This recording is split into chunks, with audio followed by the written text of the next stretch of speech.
മദ്യനയ അഴിമതി കേസിൽ അരവിന്ദ് കെജ്രിവാളിന്റെ ജാമ്യാപേക്ഷയിൽ സുപ്രീംകോടതി ഇന്ന് വിധി പറയും. ജസ്റ്റിസ് സഞ്ജീവ് ഖന്ന അധ്യക്ഷനായ ബെഞ്ചാണ് കെജ്രിവാളിന്റെ ഇടക്കാല ജാമ്യത്തിൽ വിധി പറയുക. വിവരങ്ങളുമായി ദില്ലിയിൽ നിന്ന് സ്വാതി സന്തോഷ് ഒരിക്കൽ കൂടി ചേരുകയാണ്. സ്വാതി, അതായത് കെജ്രിവാളിനെ സംബന്ധിച്ചിടത്തോളം നിർണായകമായ ദിവസം തന്നെയാണ് കടന്നുപോകുന്നത്. കഴിഞ്ഞ കുറേ ദിവസങ്ങളായി ഇതുമായി ബന്ധപ്പെട്ട വാദപ്രതിവാദങ്ങൾ നടക്കുന്നു. സുപ്രീം കോടതി കഴിഞ്ഞ ദിവസം കേസ് പരിഗണിക്കുമ്പോൾ വലിയ കൃത്യമായ രീതിയിലുള്ള നിരീക്ഷണം മുന്നോട്ട് വെച്ചതാണ്. വളരെ നിർണായകമായ നിരീക്ഷണം തന്നെയായിരുന്നു.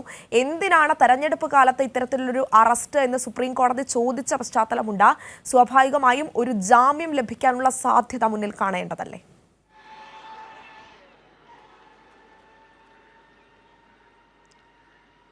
തീർച്ചയായും അഞ്ജന സൂചിപ്പിച്ച പോലെ തന്നെ ആം ആദ്മി പാർട്ടിക്കും കെജ്രിവാളിനെ സംബന്ധിച്ച് ഏറ്റവും നിർണായകമായ ദിവസം തന്നെയാണ് ഇന്ന് എന്ന് പറയേണ്ടി വരും. ദില്ലി അഴിമതി കേസിൽ, ദില്ലി മദ്യനയ കേസിൽ അറസ്റ്റിലായിട്ടുള്ള ദില്ലി മുഖ്യമന്ത്രി കെജ്രിവാളിൻ്റെ അറസ്റ്റിനെതിരെ തന്നെ ഇഡിയുടെ നീക്കത്തിനെതിരെയാണ് സുപ്രീം കോടതിയിൽ ഹർജി സമർപ്പിച്ചിട്ടുള്ളത്. ഇടക്കാല ജാമ്യം നൽകണമെന്നാണ് ഹർജിയിലെ ആവശ്യം. ഈ ഇടക്കാലം ജാമ്യം ലഭിക്കും അല്ലെങ്കിൽ നൽകാനുള്ള എല്ലാ സാധ്യതയും ഉണ്ട് എന്ന നിരീക്ഷണം തന്നെയാണ് കോടതി കഴിഞ്ഞ ദിവസം വാദത്തിനിടെ സൂചിപ്പിച്ചിട്ടുള്ളത്. അതേസമയം ഇഡി ഈ വിഷയത്തിൽ നിലയുറപ്പിച്ചു നിൽക്കുന്നത് ദില്ലി മുഖ്യമന്ത്രി അരവിന്ദ് കെജ്രിവാളിന് ഇപ്പോൾ ജാമ്യം നൽകേണ്ടതില്ല, ഇടക്കാല ജാമ്യം അനുവദിക്കേണ്ടതില്ല എന്ന് ചൂണ്ടിക്കാണിച്ചുകൊണ്ട് ഇപ്പോൾ സത്യവാങ്മൂലം സമർപ്പിച്ചിട്ടുണ്ട് സുപ്രീം കോടതിയിൽ. ഒരിക്കലും തെരഞ്ഞെടുപ്പ് എന്ന് പറയുന്നത് ഒരു മൗലിക അവകാശമോ അല്ലെങ്കിൽ ഭരണഘടനാപരമായ ഒരു അവകാശവുമല്ല. അതുകൊണ്ട് തന്നെ ഇപ്പോൾ ജാമ്യം നൽകേണ്ടതില്ല എന്ന നിലപാടിൽ ഇപ്പോൾ ഇഡി ഉറച്ചു നിൽക്കുന്നു. ഇഡി അക്കാര്യം കഴിഞ്ഞ ദിവസം വാദത്തിനിടെ തന്നെ സുപ്രീം കോടതിയിൽ സൂചിപ്പിക്കുകയും ചെയ്തു. എന്നാൽ സുപ്രീം കോടതി കൃത്യമായൊരു നിരീക്ഷണം ഈ വിഷയത്തിൽ നടത്തിയിട്ടുണ്ട്. തെരഞ്ഞെടുപ്പ് അടുത്തിരിക്കെ ഇത്തരത്തിലൊരു അറസ്റ്റിന്റെ ആവശ്യമില്ല എന്നും തീർച്ചയായും ഇടക്കാല ജാമ്യം ലഭിക്കാനുള്ള എല്ലാ അവകാശവും കെജ്രിവാളിനുണ്ട് എന്ന് അടക്കം സൂചിപ്പിച്ചുകൊണ്ടാണ് കഴിഞ്ഞ ദിവസം കോടതി നിരീക്ഷണം നടത്തിയത്.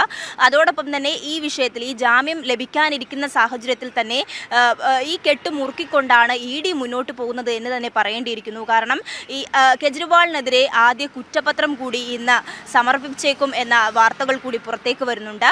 ഈ ദില്ലി മദ്യനയ കേസുമായി ബന്ധപ്പെട്ട് ഈ കെജ്രിവാളിനാണ് മുഖ്യ പങ്കുള്ളത്, അല്ലെങ്കിൽ മുഖ്യ സൂത്രധാരൻ കെജ്രിവാൾ ആണ് എന്ന് സൂചിപ്പിച്ചുകൊണ്ടാണ് ഇന്ന് കുറ്റപത്രം ഇഡി സമർപ്പിക്കുന്നത്.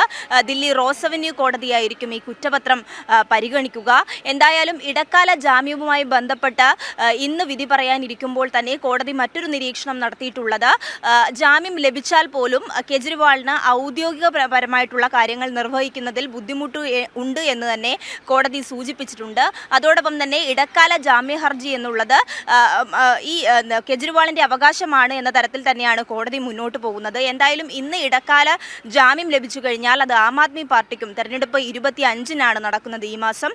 അപ്പോൾ എന്തായാലും ഈ ജാമ്യ ഹർജിയിൽ ഈ വിധി വരുന്നത് ഏറ്റവും നിർണായകമായി തന്നെ കാണേണ്ടതായിട്ടുണ്ട്. ജാമ്യം ലഭിച്ചു കഴിഞ്ഞാൽ അത് ആം ആദ്മി പാർട്ടിക്ക് വലിയ ആവേശമായി തന്നെ പോകാൻ കഴിയുമെന്ന് തന്നെയാണ് വിലയിരുത്താനാവുക. അഞ്ജന.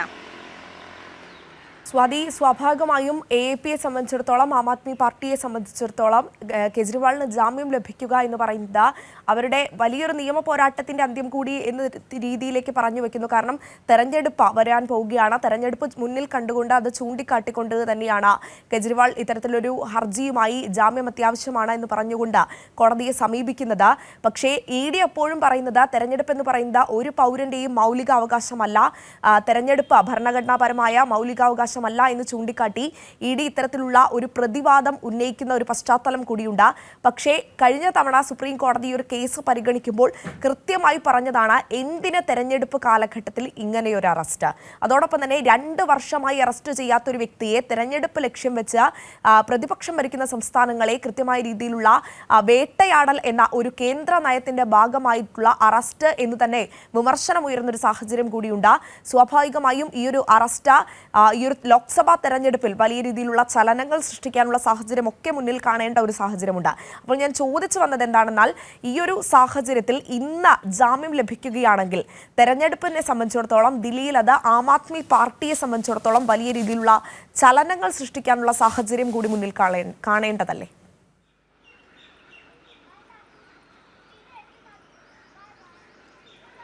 തീർച്ചയായും അഞ്ജന അങ്ങനെ തന്നെ കണക്കാക്കേണ്ടി വരും. കാരണം ഇപ്പോൾ ദില്ലി മുഖ്യമന്ത്രി അരവിന്ദ് കെജ്രിവാൾ എന്ന് മാത്രമല്ല എല്ലാ പ്രതിപക്ഷ നേതാക്കൾക്കെതിരെയും ED ഉപയോഗിച്ചുകൊണ്ട് കേന്ദ്രം നടത്തുന്ന ഇത്തരത്തിലുള്ള പ്രഹസനങ്ങൾക്കൊക്കെയാണ് തിരിച്ചടിയാവുകയാണ് ഇന്നത്തെ ഒരു വിധി.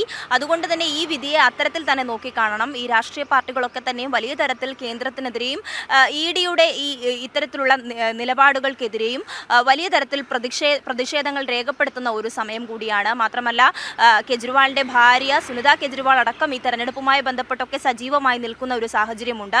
തീർച്ചയായും ആം ആദ്മി പാർട്ടിയെ സംബന്ധിച്ചിടത്തോളം ഈ കെജ്രിവാളിന്റെ ഇടക്കാല ജാമ്യം എന്നുള്ളത് ഏറ്റവും നിർണായകം തന്നെയാണ്. ഇടക്കാല ജാമ്യം ലഭിച്ചു കഴിഞ്ഞാൽ ആം ആദ്മി പാർട്ടിക്കും കെജ്രിവാളിനും വലിയ നേട്ടമായി തന്നെ വിലയിരുത്തേണ്ടി വരും. അതൊക്കെ തന്നെയും ഈ ഇലക്ഷനെ അല്ലെങ്കിൽ തെരഞ്ഞെടുപ്പിൽ ആം ആദ്മി പാർട്ടിക്കും പ്രതിപക്ഷനും വലിയ തരത്തിലുള്ള ഊർജ്ജമാകുമെന്നുള്ള ഉള്ളത് കേന്ദ്രത്തിനടക്കം അറിയാവുന്ന വിഷയമാണ്. അതുകൊണ്ട് തന്നെയാണ് ഈ വിഷയത്തിൽ കേന്ദ്രം ഇത്തരത്തിൽ ED ഉപയോഗിച്ചുകൊണ്ടൊരു നടപടിയുമായി മുന്നോട്ട് പോകുന്നത്.